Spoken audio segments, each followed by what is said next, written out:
Lez Hang Out. And let's talk about what Lez is about. And let's listen to two lesbians shout. Lez Hang Out. Hey everyone, welcome back to Lez Hang Out, the podcast where this is going to be a struggle. Ellie, do you want to try to take a guess? Something about a shotgun. Oh, that would have been a good one. I didn't go that direction. Okay, here's what I went with. Welcome back to Lez Hang Out, the podcast where I'm obsessed, I'm embarrassed, I don't trust no one around us, I'm a mess. For your love, it ain't new. That's good. Oh, I should have said, I'm so obsessed with your ex. Yeah, obsession is good, yes. Yeah, I went with like the messy obsession. Yeah. Yeah. I was just listening to that with Eloise this morning. Anyways, from the West Coast, I'm Leigh Holmes Foster. From the East Coast, I'm Ellie Brigida. To those who've been with us through this whole journey, thank you as always for listening. If you're a new listener, welcome. We're excited to have you here. Here's what's happening this week. This week in the Lesdom. This week in the Lesdom is a place where we can touch base each episode about things going on with the podcast or otherwise. In season 9, we are continuing to release our Patreon bonus episodes. You can listen to those at bit.ly/lespatreon. Our last one was on My Old Ass. We had a lot of really good feedback on that one. And the next one is going to be on Looking for Her, which Leigh has seen and I have not seen yet, but is going to be unhinged Christmas, lesbian Christmas Holiday film. rom-com. Yeah. Gay Christmas rom-com. Can't wait. We're going to have some thoughts. Mm-hmm. In the Greater Lez universe, I want to start with, there's a new Apple TV show taking the world by storm, and it's called Pluribus. Mm-hmm. You know Have what's you been so watching? funny? No, but I just had one of my friends just texted me about this like a few days ago and was like, have you been watching this? Because they said it felt very up my alley. Although I have heard there's like trigger warnings for the first episode or two or something. I don't know. Don't know about what. I've heard there's some crazy, disturbing shit that happens, but I know it's a new show. Apple is like trying real hard to, you know, have it be its next hit thing. It's done by the guy who did Breaking Bad, and I think the main character is an out and proud lesbian. So Yes. I also do think it's funny. I looked it up and I was like, Pluribus gay. One of the first videos that comes up is they made it lame and gay. So there are quite a few people who are pissed about lesbians in sci-fi. There's like a Amazing. few other things that say Pluribus is another lesbian bait and switch sci-fi, hot. I'm into it. which makes me laugh. So if people are upset about it, that probably means we want to watch it. Yeah, I'm in. That's all it takes to sell me, actually. So The straights are pissed. Let's jump in. Also in the Greater Lez universe, Gillian Anderson and Lena Headey are starring in Abandons, which is a new TV show on Netflix. All of the queer internet is abuzz about them going head to head.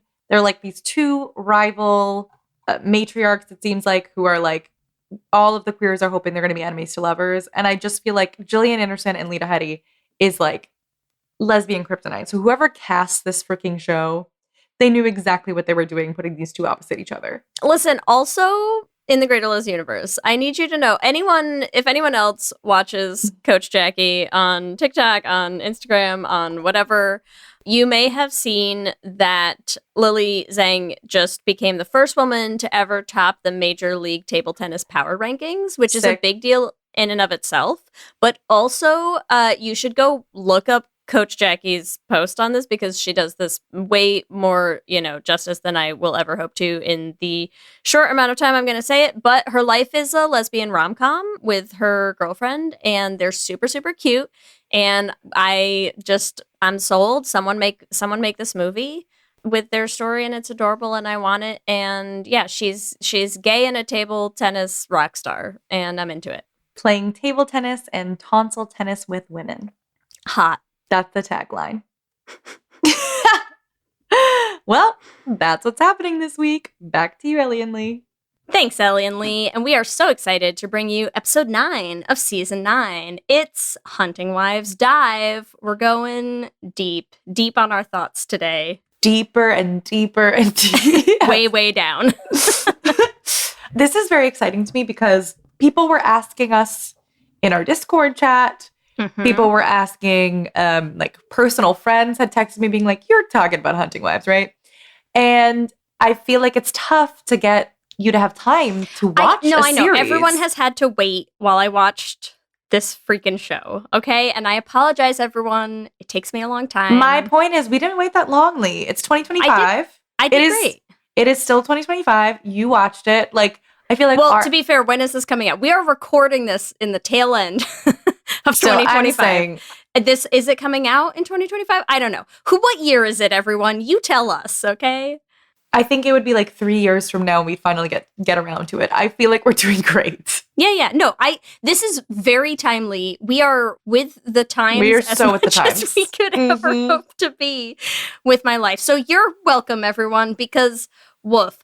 Shall I? You know what? We don't usually do this for not a should have been gay, but should I read us our IMDb please. synopsis? Okay. Just because I can and I want to.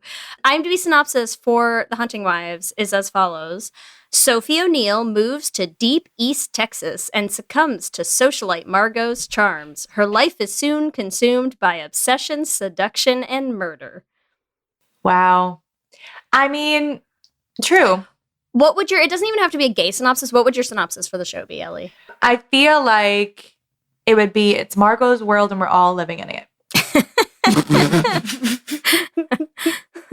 That's it. Great. Good. Mm-hmm. How about you? Okay, my synopsis for the show would be help, send help, somebody please save me, help. That's how you felt. Yeah, that's my recap of me watching this show. Me watching this show is just help me. Because help me, everyone. You were feeling so like, I feel like you were texting me like, call the police. I had a rough time. So here's what I will say. First of all, if you have not watched Hunting Wives and you don't want spoilers, it is like it's a murder mystery show. So we're don't listen this is to this gonna episode. Be spoiler Yeah, do not heavy, listen to this okay? episode. So like go watch the show, come back in a few, I don't know, like days probably to decompress and then listen. Mm-hmm. I have a hard time. This especially like I think this was probably worse for Kelsey than for me, right? Watching people just make like the world's dumbest decisions is a struggle. So this show was hard. I understand, but I would like to say, like, is it a dumb decision to protect Margo at all costs? Well, if it's by running her brother over with a car and then dumping his body off a cliff, then yes. I'm going to say that's a yes. That's a bad call. I feel like I'm just going to say obsessed with all the choices in this series. It's you know what? Here, wait. I'll give an alternate. Here's it my makes alternate really synopsis. good TV. Here's my alternate synopsis of The Hunting Wives. Sophie O'Neill, stop drinking challenge. She can't. She can't. I mean, no, it's a problem. Every character in this is flawed, Leigh. That's the point. Sophie has a drinking problem. Margo and won't stop murdering people. Yeah, Margo has a sex addiction. And won't stop murdering people. Yeah, like, what are we supposed to do with that information? Wait. Let's keep going. We'll just keep going down the list. Jill is extremely fake and won't stop murdering people. Callie is a fucking crazy ass bitch and won't stop murdering people. I mean, it's just like... Did Callie murder anyone? Well, she did shoot Jill. Oh, yeah. Yeah, does it count? Really, the body count self-defense, like across the board in this show really climbing. It really climbs throughout it in ways that like you find surprising, you know? Surprising body counts. So many deaths. Yeah. I think Sophie's still winning though. She's leading the charge. Mm-hmm. In the amount of murders. Yeah. Yeah. It just in straight up murder count. I think she's ahead of the pack. Manslaughter or murder? Well, manslaughter for one. Mm-hmm. I'm going to go with murder as possible on the other. Yeah. Well, spoilers. Well, spoilers abound. Let's dive in. I don't know where we want to start, but I thought it would be funny. There's an article by them that says that this title is Hunting Wives good or just really gay? And I feel as though that is a funny way to lead this discussion. What are your initial thoughts on that question? Gosh. Okay. Here are some of my thoughts. It is very gay. This is not a show made for gays. Interesting. You don't think so? No, I don't think so. Why do you think that? Because they made me watch an awful lot of straight people, sex. Yeah, not just straight sex, but like morally dubious, kind of gross and hard to buy into straight sex. You're saying like Margo and the teenage boy. Yeah, Margo and a lot of teenage boys. Lots of teenage boys.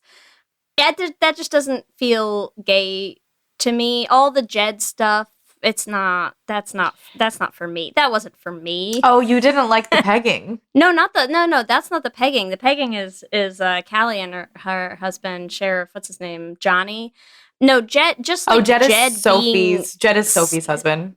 Jed is Margo's husband. I'm like, I can't keep track of these men. No, I know. Who cares? There's so many men. That's what I'm saying, Ellie. There's so many men. Okay, you're right. There's a whole lot of men. Yes. And they're all somehow worse. It's a race to the bottom between these men, and they're all winning. Truly. I don't think anyone comes in much lower than anyone else because they all suck prodigiously. I would say it's interesting because I feel like it's not for positive queer rep ? Yeah, no. However, you don't think this is how we sell Texas on gay people? This is how we sell MAGA country? Yes. Your wife will fuck other women and then fuck you over. Yeah, and peg you. Yeah. Good. I just feel like there is a lot of queerness in it. I feel like it's an equal opportunity sex movie. sex movie. Sex for all. It's forward. Sex forward. Positive it's question? Very sex forward. And I feel like we got a lot of queer sex scenes in that sex forward situation. Yeah. But I'm curious if the ratio, if it is just because we are so starved for queer content, I do think 100%. You're probably right that the ratio of queer sex to straight sex is skewed. It's not even a ratio to me. It's like, here's the thing. I know that you and I, we talk a lot about sex scenes and like what constitutes a good sex scene. Is it filmed well? Is it realistic? Is there chemistry? Is there all right? Like there are a lot of things that factor into it. And I will say from a chemistry perspective, I think they had a lot of chemistry.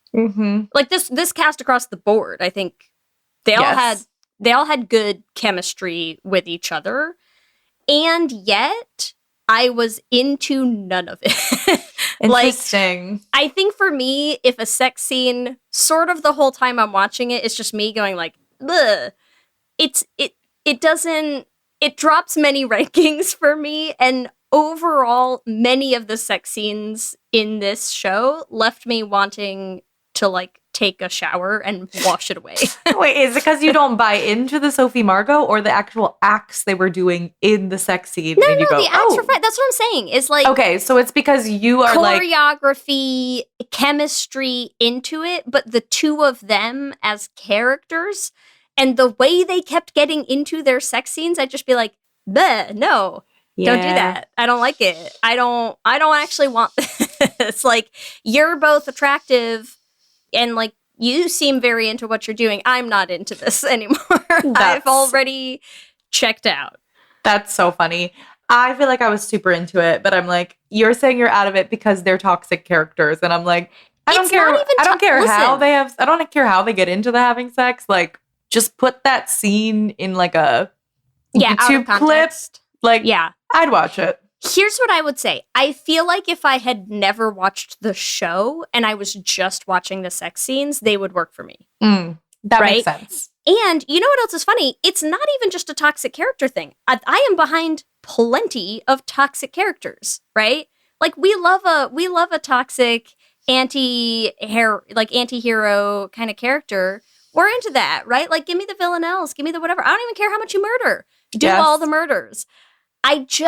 There was something about the way, there was like, trying to figure out what it is that like just rubbed me the wrong way about so many of the characters and the pairings in this show. Well, I feel like it's interesting because I feel like one thing I found really fascinating about the show, and maybe this is like what you were like grasping onto that was like, oh, I don't feel right about this, is like Margo as a character has used sex and used all of these things to get what she wants for like ever. So it's hard to like tell what her motivation, like it's hard to tell if she's into Sophie or if she's using Sophie. Yeah. And like I feel like each time you see the sex scenes, like you're confused. So maybe that's the thing, is like there's a feeling of like, are these like, obviously Sophie's into Margo, and you're like, is Margo just like playing with her? Like it feels very performative whenever Margo has sex. Yes.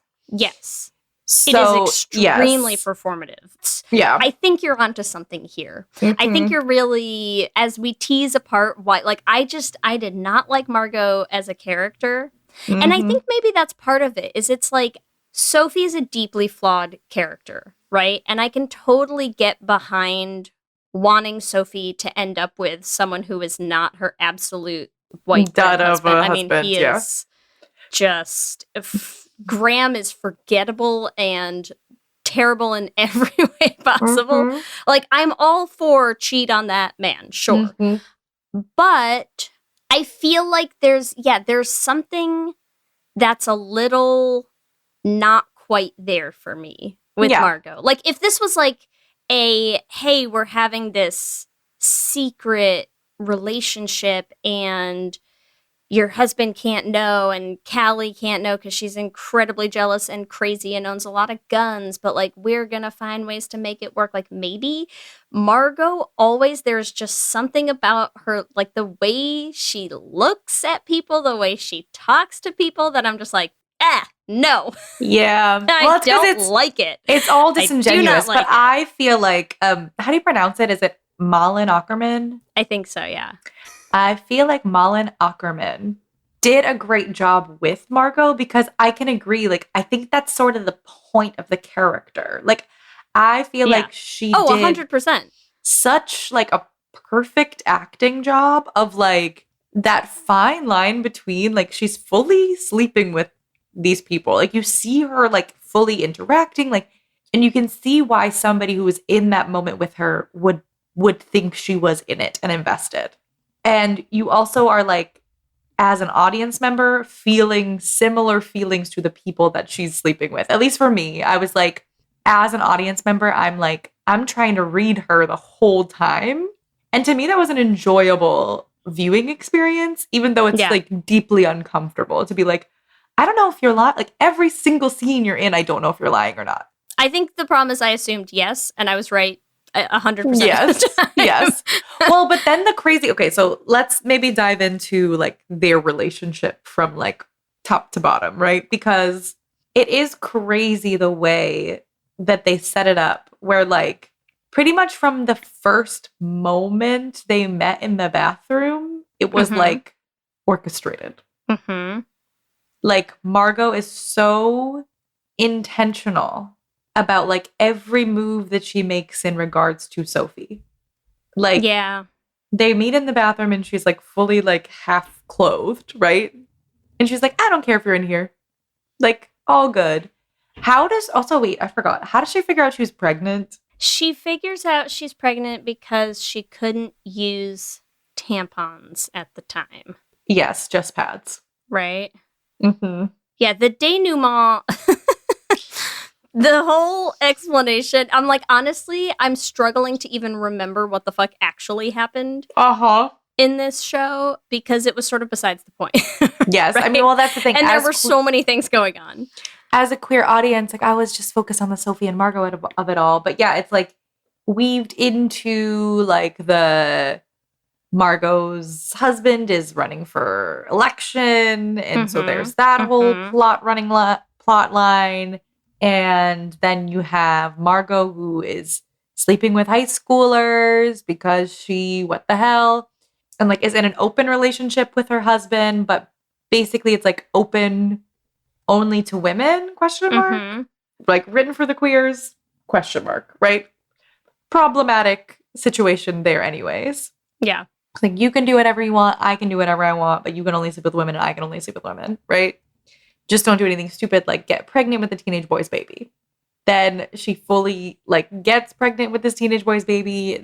He is Jill's son, right? So Jill's like the pastor's wife.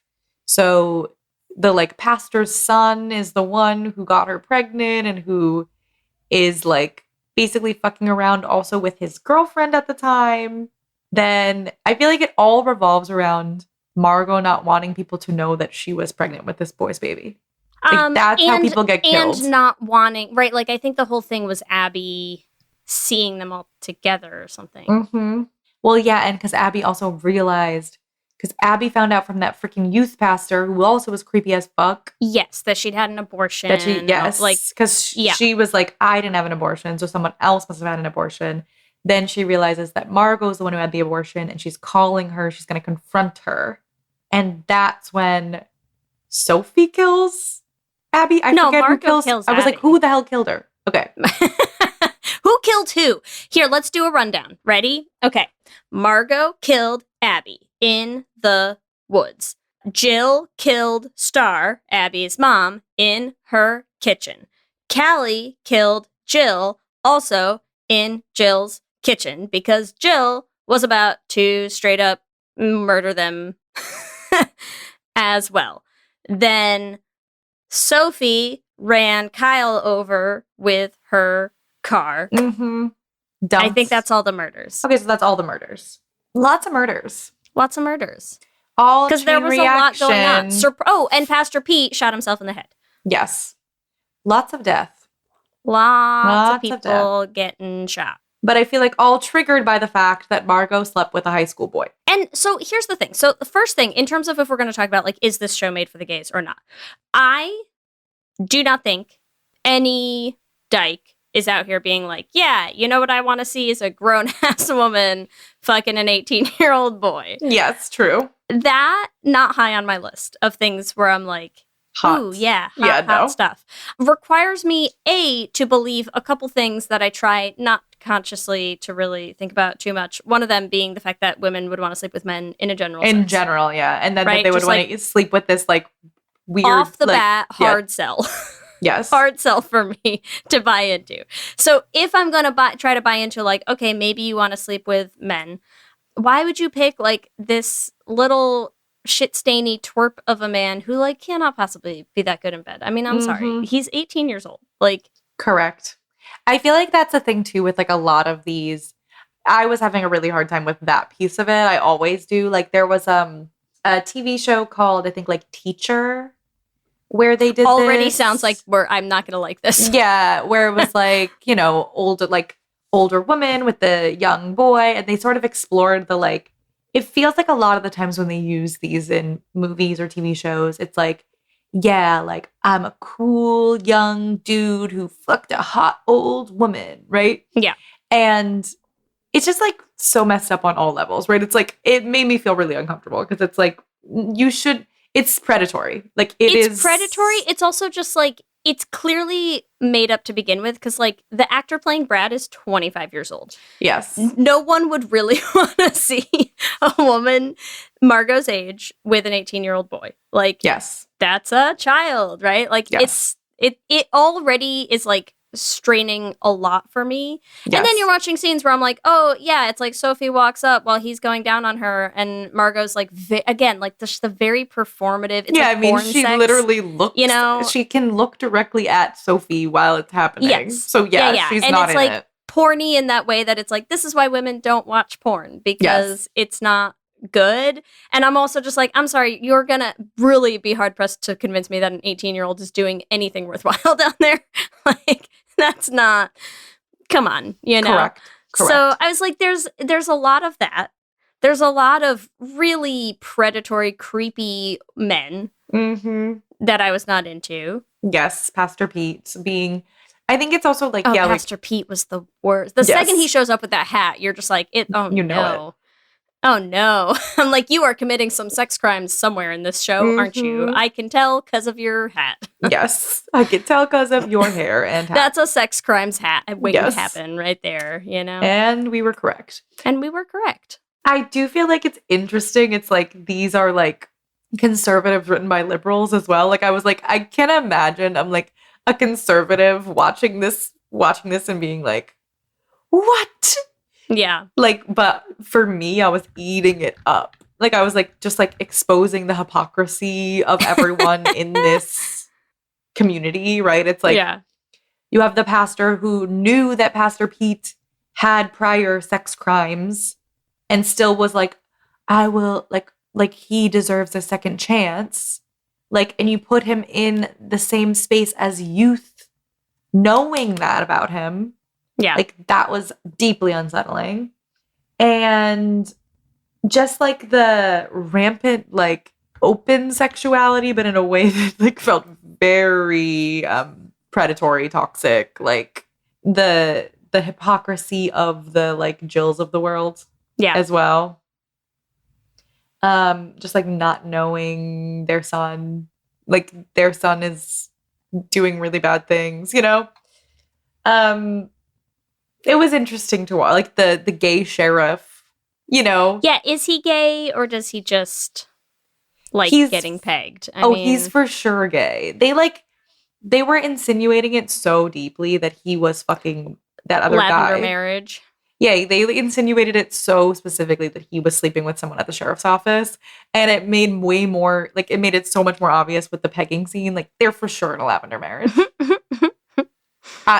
Sorry, can we talk about the pegging scene? Yeah, let's. We might as well. I was so shocked that don't think I've ever seen a pegging scene on TV. Have you? No. Right? Like, I mean, you don't see a lot of strap-ons on TV in a general sense. Yeah, right? I'm like the most I can remember is like Sense8. I feel like had a lot of that's strap literally sex. the first thing I thought of. But like a woman fully pegging a man. I feel like there was a Broad City episode where she pegs, but I don't think maybe we see it. I can't remember. But it's like much more comedic. I was like, I don't know. I was like, props to you guys. Like, to be fair, I was like, I liked it. I felt like it was. You know what's funny? I think probably I could get behind that pegging scene more than a lot of other. That's what I'm saying. Like, I feel like that particular sex scene. It felt genuine. It was like, okay, this is a lavender. He's into it. Yeah, she this seemed is a into lavender it enough, couple who's like, we're gonna get off how we can get off together, even though we are not attracted to each other. Really. Yeah. You are not gonna be like. She's giving him the like illusion of gay sex. I just loved it. I was like, okay, while they picturing really went. Margo in her head. Yeah, I was like, they really freaking went for it, and I appreciate that. And then I feel like there's like, I don't know, it's just an interesting through line of like sex and power in this, which I find to be really interesting. Like, she pegs him, and like right after, she's like, "Let me ask you a favor." You know what I mean? It's like, yeah. She's like, "I am going to do this for you, and you're gonna do something for me in return." And I just liked the power of that, like pegging the sheriff and being like, "You're gonna do something for me now." The thing is like, as a mystery, I think they did a good job with the telling of the story, right? Like, I think they did it was like well paced. I think there were good, the thing that used to be hard is like, when you used to watch like a 20 episode season of something that was sort of the same premise where you're like, we're uncovering a mystery, and you're like, there's gonna have to be so many weird red herrings and stuff. Yes. And this, it's like, it's short as like, 9 episodes. It's manageable. I think they did a good job of sort of like laying out the story as you go and, watching the characters sort of figure out what's happening. That part I think they did really well. And that's what's funny is you're like, is Hunting Wives good or just really gay? And I was like, I feel like Hunting Wives is actually better than it was gay. Interesting. Like there are so many ways in which I really didn't enjoy watching it. And I think they seem to be the reasons everyone else did enjoy watching it, which is why I felt like it was It was an interesting experience for you, because you were like, everyone's like, it's gay, watch it. And you were like, this is gay? And I wanted to get behind it. And it's like, what it felt like is, okay, so there are, I just did this with like, there's a book this year and I'm going to feel really bad because I don't think it's that the book is not bad. Okay. Let me preface this. Up front. The book is not bad. I still haven't finished it. I like cannot bring myself to finish it. And it's called, The Eyes Are the Best Part. Right. And I not only didn't finish reading this book, and then I didn't read a book for like 6 months. Because I don't know why, I just had such a hard time. And I think it's because I went into it with the theory that what was going to happen is like, I thought it was just going to be a like, yeah, we're going to murder some men and eat their eyeballs. And I was like, yes, here for it, right? I was totally ready to like buy into this premise. And instead, I mean, she does murder some men and she does eat their eyeballs. And every single time I'm like, no, I don't like what's happening right now. I'm so stressed. I was just so stressed, you know? I was like, I feel like it just put my body in a state of like high alert every time. And I was like, I can't do it. Stop murdering these men and eating their eyeballs.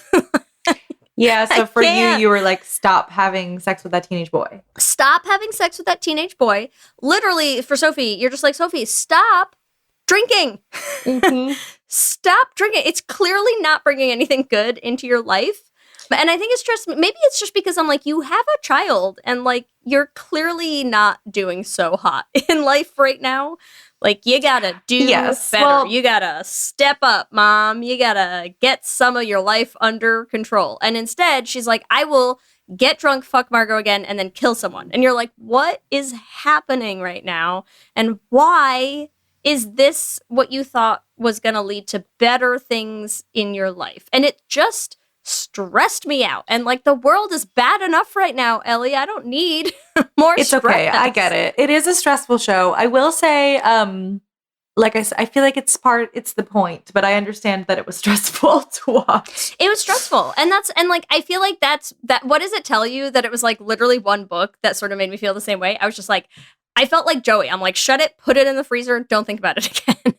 You know, I was like, I can't do this right now. I'm not, but I had to finish the show. And so it was just like every night I'd be like, oh, okay, prepare here we go. yourself. Yes. Like, yes. Psych myself up to watch this show and just sit there the whole time going, one person make a good choice at one point ever anywhere in here. And they never did. No one made not a single good choice to be found. I just think like if you're watching Hunting Wives, they're not good. Like, you're never going to see a good choice. No, you know who made I think the best choice made in this entire show is Pastor Pete blowing his head off. That's, I think that man blowing his own brains out is was probably the right the choice. best. Yeah.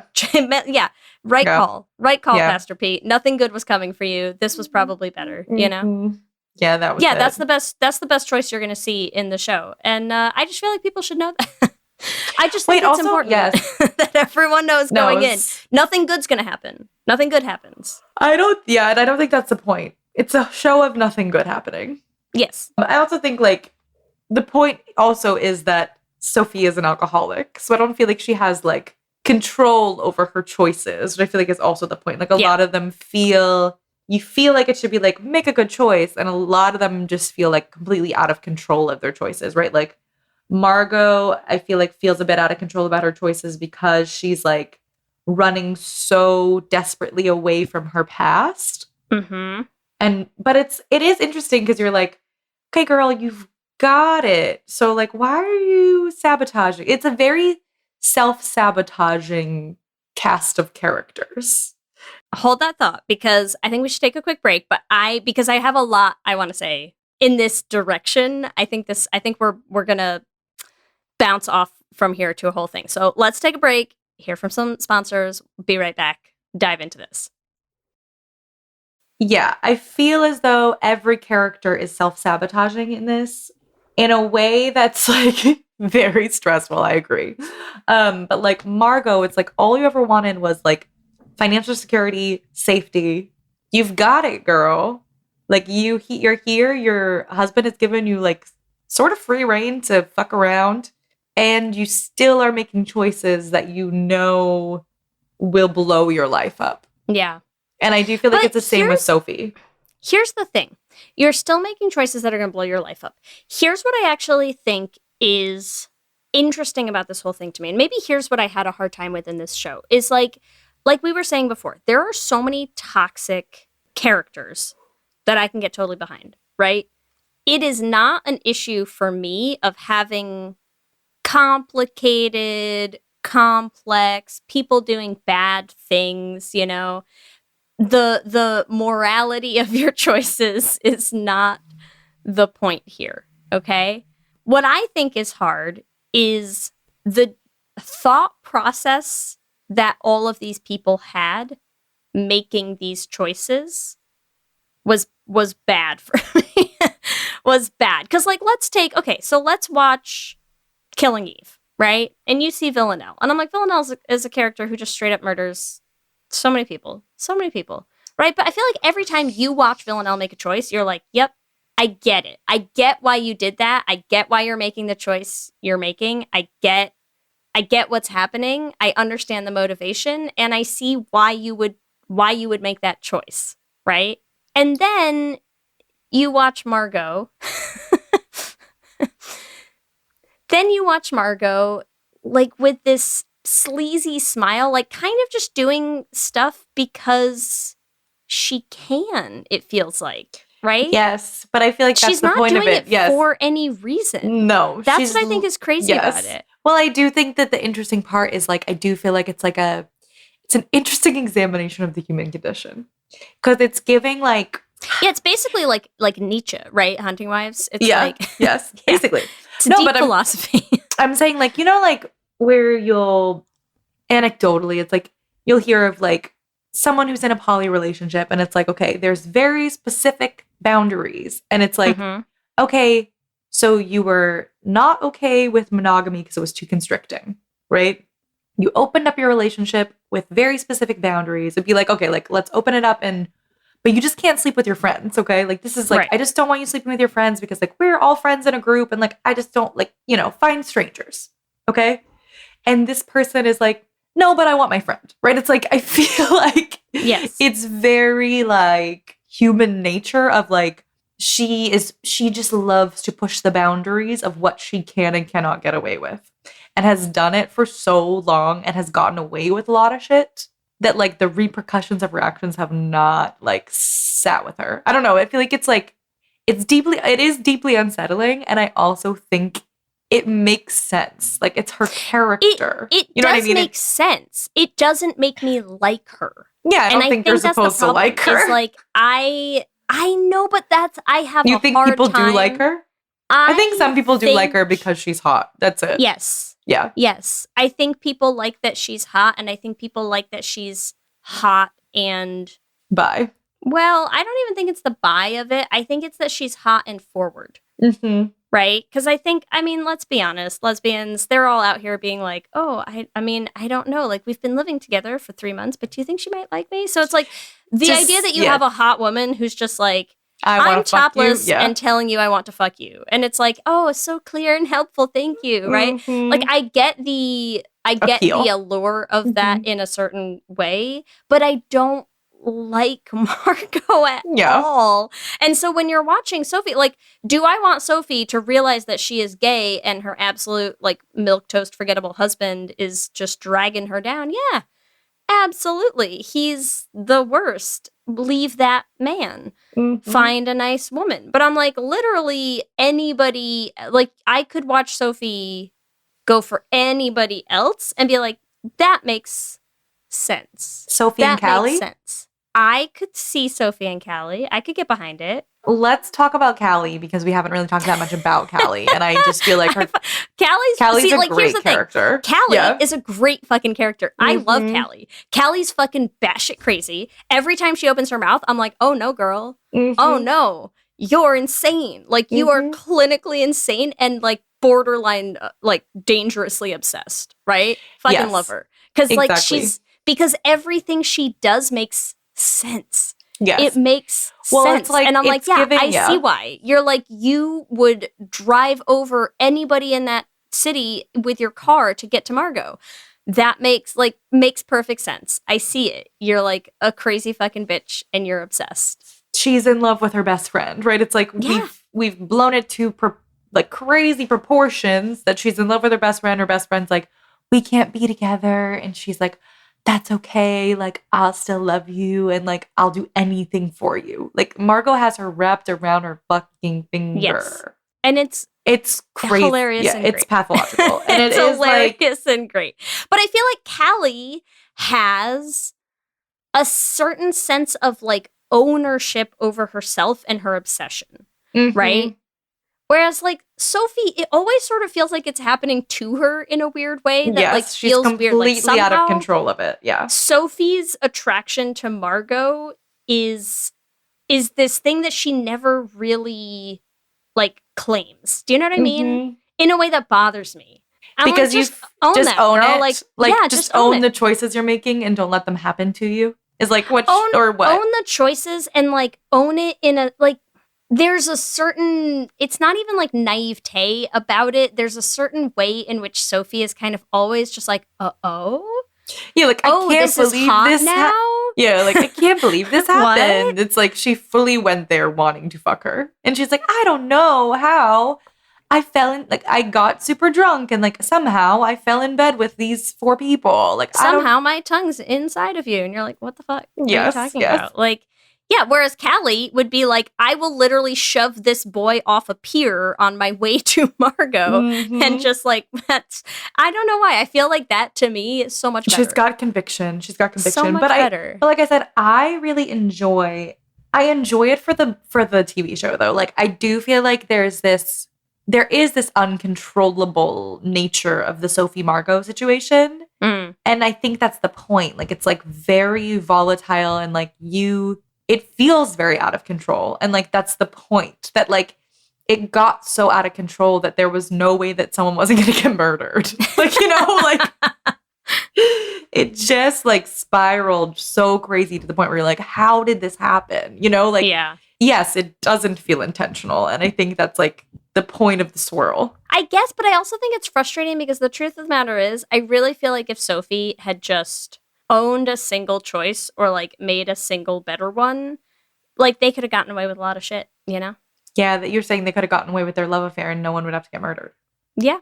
You're probably right. I mean, if Sophie was not wasted that night, then probably she would have known what Margo was up to or stopped her from killing that girl. Or even if they had killed Abby. Oh, you think they still could have gotten away with killing Abby? I think they still could have gotten away with killing Abby. Yeah. Interesting. Right? But I feel like the thing that's weird about it is like, then they did get away with killing Abby. And then suddenly Sophie's like, no, fuck Margo. And I'm like, Sophie. You already got away with Sophie, it. what the fuck are you doing? Because I'm like, now you're feeling so, you can't handle the fact that Margo did a murder, even though you've straight up already killed somebody with poor choices. And now you're going to go out and like immediately kill her brother and hide the body. Like, I think that's why I have a hard time with Sophie as a character, Because I'm just like, what the fuck are you doing? Like, you're acting like somehow these things are beyond you and when you get a pass and other people don't in ways that I just find really annoying. It's annoying to be like, I'm going to come and blow your life up because of the murder that we got away with. I know, just give it up. And it's not even like we got away with it and now I can be with you, baby. It's like, no, somehow this is still not good enough for me because I cannot reconcile with my feelings for you. And therefore, I'm going to go do my own murder. It's just... It's so dumb. Yeah, she's not the smartest. It's so she's dumb. Not the smartest for sure. She's not, and she's not in a way that like she doesn't own her gayness. She doesn't own her attraction. She doesn't own her own choices. She doesn't own her own mistakes. Like she just sort of acts like this character that like bad things keep happening to for no reason, and therefore you shouldn't blame her. And I'm like, no, you suck. Yeah, well, you I feel like I said, suck. I feel like but that's like the Callie point. sucks, Yes. and she's like, this is who I am. I'm a shitty person, and that's okay. And I'm like, yeah, that's right. You are, and I love that for you. And with Sophie, I'm like, Sophie, just admit that you fucking suck as a person. You're a bad wife. You're a bad mom. You're a terrible human. She won't, Leigh, and that's I know she won't. I'm wondering what we're going to see in season 2. Do you think that she will own her shit? Oh, God, no. Also, I'm like, of course not. That's sort of the point. What I want to know is how many other people are they going to bring in to get murdered in the next season? Because you got to add some. Yeah, you need some more. Yeah, all the other characters are dead. We need cannon fodder, right? Yeah, yeah. I'm also like, it's interesting. So, Hunting Wives was a book, correct? Yes. Is the Hunting Wives book gay? I believe the book is very similar to the show, but I don't know very much about the book. The book, at least, was written by someone who does live in Texas. Okay, yes. So the book was written by May Cobb. It says it's a primarily heterosexual thriller with some subtle homoerotic tension. Subtle. That's what this show is, Ellie. It's subtle. Very subtle. It's really subtle gay, right? Yes. And I do love that. I mean, like, again, it's hard because, to be fair, I am so fucking desperate for any queer rep. And I was just like, yeah, whatever. Fuck in that room. Fuck in her lake house. You know, fuck in the motel. Like, whatever. I mean, I'm not gonna turn it off. Yes.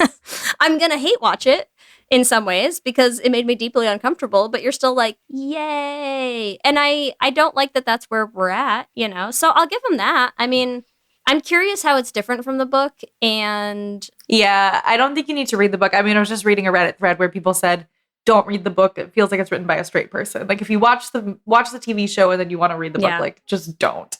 But it is interesting. I do feel like that. I feel like this show was made by a straight person too, though. It shows. Well, that's a thing. So here's what happened. So, book written by a straight person, right? Yeah. Adapted by said straight person, May Cobb, to the point where they were like, oh, well, we should make it explicitly queer. And so they brought in an all-female directing team, which I love. They brought in queer intimacy coordinators. And so I feel like there are pieces of it that feel really queer, but because they were adapting straight material and like shoving queerness into the straight material, I feel like it makes sense why it feels the way that it does. Yeah. Which is interesting. But I do feel grateful that they were like, well, there's subtext here. Let's make them fuck. Like, do it. Don't. I think that it's funny because I think we would also be having a different conversation if Hunting Wives was created exactly the same way that the book was depicting them. We would be doing the should have been gay. And that makes me laugh. Yeah, that is funny. Okay, also, I feel like I should mention, I'm finding a thing with Rebecca Cutter, who's the creator who like adapted the book for the show. It says she's been married to a man for a long time, but has had relationships with women in the past. It doesn't have an identity for her. I don't know how she identifies, but it feels like it's more like trying to be sexy and taboo than gay. Do you know what I mean? Yes, I do know what you mean. Because like, okay, if we're thinking of like our criteria for like, this is why, okay, we're doing this as like, we want to talk about this thing, but we don't really want it to be a Les Essentials. And I feel like that's intentional because like you said, like, I just feel like we're not really given like a queer love story to root for. We're given some, like in my perspective, we're given some fun queer sex scenes that I'm here for. But it's not like we're given like a love to end all loves, like Margo and Sophie run into the sunset. I mean, that's not a requirement for Les Essentials either. And I don't know what it is. I don't know what it is about this that feels extremely not framed for gays. It feels extremely framed for rosé all day straight women to like get fantasize their kicks. About MILFs. Yeah, to like get their kicks off of like, ooh, sexy gay scenes, you know, like. Do you know what I mean? Yes, but I also love it. I think it's just that's what was hard about it for me, you know, is that way in which it doesn't feel like it was made for me. It feels like it was made for like a 47-year-old straight woman to like feel risque about watching it and feeling turned on. That's kind of what it feels like. Yes. And it feels like the like gay people zoo exhibit. Do you know what I mean? Yeah. It's like come watch them fuck these against a tree. And I'm like, okay. Look at these gays fucking. Yeah, look at them. They're making morally dubious choices and bearing boobs. And I'm like, okay. I know, but I'm just going to say I still eat it up. And I think I know. Like, I feel like, but my point is, I feel like I eat it up not necessarily because of the writing, not necessarily because of the, like, actual, like, content of the relationships, but I just do feel like Brittany Snow and Malin Akerman, like, Oh, they're great in this. they are so good. Like, the cast was so good, the acting's good, Yeah. like you said, the chemistry hits for me for like all of them. Like, Yeah. I feel like Malin Akerman could have chemistry with a sock. You know what I mean? Like, and I just feel like And the that, sock was named Brad, and we all bought it, you know? Yes. I feel like it drives the story, like the character work and the acting and the chemistry between everyone. More so than, like you said, I do feel like, I just think if we hadn't gotten the sex scenes, we would be like, this is a queer baiting show. Oh, 100%. Mhm. Yeah. And so I'm like, thank you for the sex scenes. And also, I totally understand what you're saying. Yeah, it was rough. It was a rough watch for Mhm. me. And I'm like, will I watch season 2? Of course. Yes. Of course I will. But I'm gonna like knuckle my way through it. You can do it. The whole show. Mm-hmm. The whole show. Because it's just I don't know. I think what I want in season 2 is I want more gay decisions. I want more decisions that are made from a gay From a gay place. heart. From a gay heart, yeah. Mm-hmm. I see You know, like I feel like it's sad to me that the gayest things in this season are Callie. Mhm. Overall, maybe that's why I like Callie Honestly, so much. Callie I think is Callie so gay. is a Like- fucking dyke, and I think she knows that and sort of owns that in the ways that she can.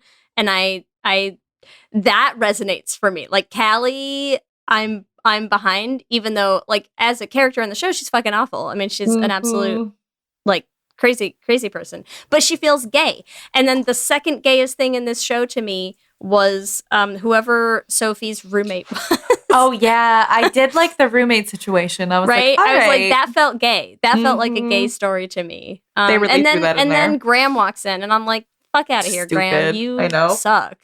You're just showing up to ruin this woman's life. And he I did. know he did. Like He it's like, did. it's She just could like, have gone upstairs and fucked her roommate, and none None of this would have happened. None of this would have happened. I think the real moral of the story here is men ruin lives.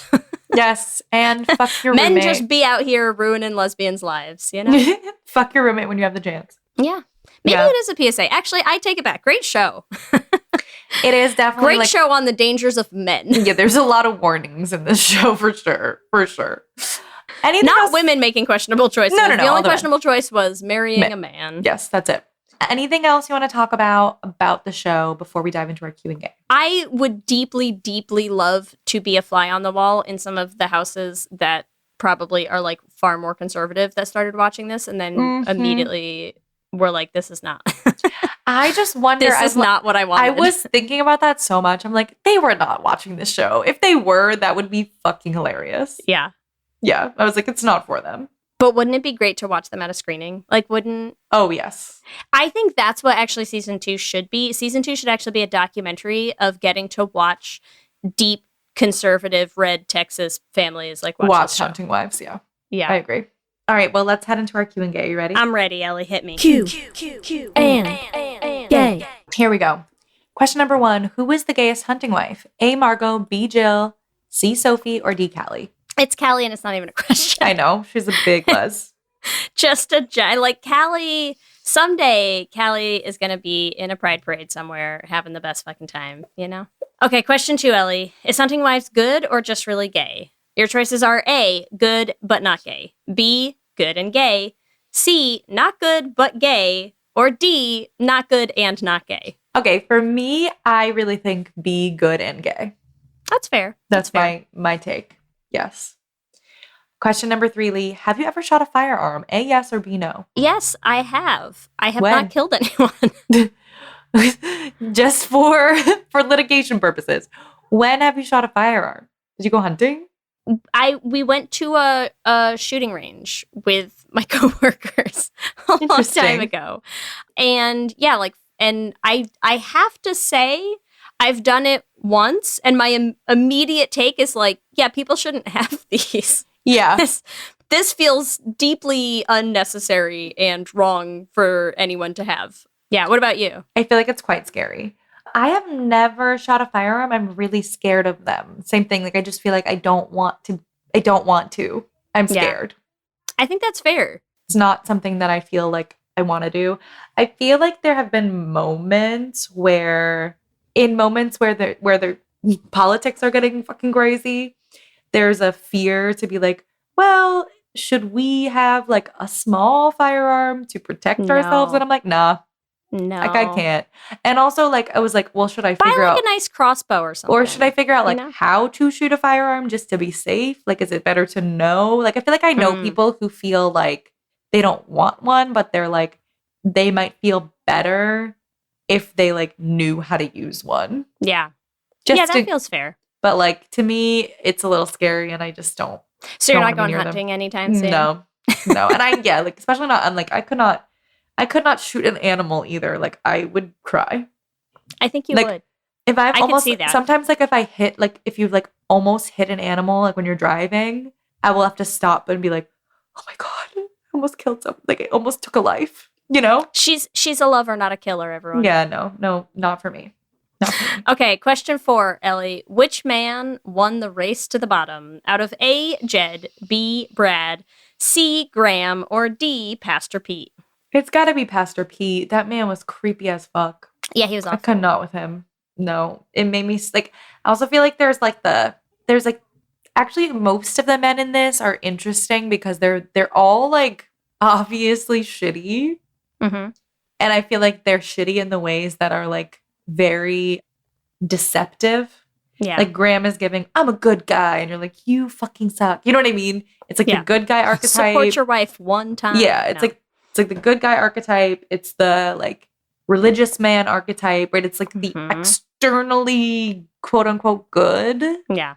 I'm the pastor's son and I'm the star basketball player. Yeah, like they're very like golden boys in different ways. And it's just like very insidious. But Pastor Pete freaks me out the most. All right, question 5. Which death was the most shocking? A, Abby, B, Star, C, Kyle, or D, Jill? I think the most shocking is going to go to Jill. I feel like that whole scene, because you knew as soon as like Star shows up with that gun and you're like, well, shit's going down. Like this is going to be bad. But Jill fucking loses it in ways that like shouldn't have been surprising and yet were entirely in the way that it actually played out was fucking crazy. Yes. Yeah, I was very surprised by that. That was a stressful few minutes of that show. And like, once again, props to my girl, Callie, a fucking her hero. Out. Can do no wrong. Fully kills a woman. Fully kills a woman. You're like, you know what's funny? If you go, had girl. asked me going into this conversation how I felt about Callie, I don't think I would have told you that like I loved Callie. But now coming out of this episode, I'm like, who knew that I actually deep down truly loved Callie so much? I think we could have guessed. This has been really illuminating for me, and I feel a little lighter with that knowledge now. That's great. Into season 2. That's great. Well, anything happens to my baby girl Callie, I'm coming for you. Yes. Remember, listeners, you can also give us your own answers to this episode's Q&A questions on our Instagram at Lez Hang Out Pod. We love hearing from all of you. We love continuing to build this community, and we just want to shout out some of our favorite things every episode. And this time, we want to shout out Instagram comment from Baby Opossum on our burlesque Should Have Been Gay, saying that the fact that they saw this movie 5 times in theaters really should have clued me in sooner that I was gay. And you are correct. It should have been a big rainbow flag. I just don't think there are any straight people who like burlesque. If you're just straight and you like burlesque, please let us know and also us come out. And, tell us more about that. We're here to listen to your story. We're here to support you. Yeah. #ally. As always, we would like to thank our Lesbian Jesus patrons, Mark Foster, Lizette Stye, A.D. Benitez, Sophia Phillips, and Armani Gucci. And our King Princess patrons, Amy and Ellen, and Andrea Doucette. We could not continue to make the show without you. Remember, you can find us on all social medias. We are on Instagram, Facebook, Blue Sky, and TikTok at Lez Hang Out Pod. You can email us at lezhangoutpod@gmail.com. And you can check out our website at lezhangoutpod.com. Whatever app you use for podcast, make sure you subscribe so you get the first to know when new episodes drop. We also have videos going up on our YouTube channel, so make sure you subscribe at youtube.com/lezhangoutpod to catch them. Lez Hang Out is an independently produced show hosted by us with audio production by me. Our production assistant is Kristen Murison and other podcasting shenanigans by Leigh Holmes Foster. If you want to help support the podcast, the first thing you can do is leave us a rating and a review on whatever app you use to listen to podcasts. It helps new people find the show. If you want to support us on Patreon, it is a huge, huge, huge help to pay us and our independent team and keep this ship running. You can join at bit.ly/lespatreon, and in exchange for your support, you get our undying love, you get a Discord chat, you get a bunch of bonus episodes, which we continue to record, and it's just a good time all around. If you want to get some Lez Hang Out merch, you can find all of our designs up in our store at our website, or you can find it at bit.ly/lesmerch. If you haven't bought, your girlfriend, maybe situationship, some queer merch for the holidays, what are we even doing? What are you doing? And remember, we also have a queer production company making queer podcast musicals with guaranteed happy endings. You can find everywhere at $beanproud. And you can check out our website at dollarbeanproductions.com. You can listen to our first shows, The Flame and Journey to the Heart, on any podcasting app. And if you want to help support us in making more musicals, you can join our Patreon at bit.ly/dollarbeanpatreon. If you want to follow us individually, you can follow me at Ellie Bridgedale on Instagram and TikTok. You can find me on Instagram, Blue Sky, and TikTok at LSH Foster. With that, I'm Ellie. And I'm Leigh. And let's hang out again soon. Let's hang out. Goodbye, Kyle! Did the sound of those words call to you like Pavlov's dog? Then you might enjoy our podcast, Turtle Time. Every week, you can join me, Riley Hamilton, and my co-host, Amy Scarlotta, as we cover the most pressing Bravo news and dig into the new episodes to answer important questions like, who the hell is Adrian Malouf in this world? Listen to Turtle Time on Apple Podcasts, Spotify, or wherever you get your podcasts. New episodes every Wednesday and Friday.